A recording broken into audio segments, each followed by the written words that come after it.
Hi everyone, today we'll talk about how to fix or how to solve the problem of Tonkeeper app. Here we go to settings.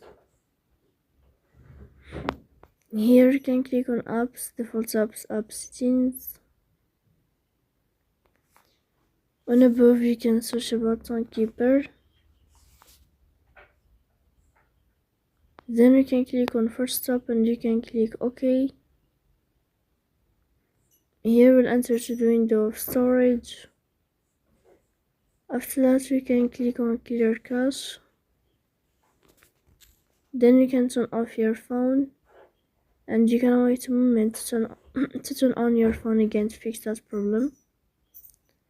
So please don't forget to support us by like and subscribe.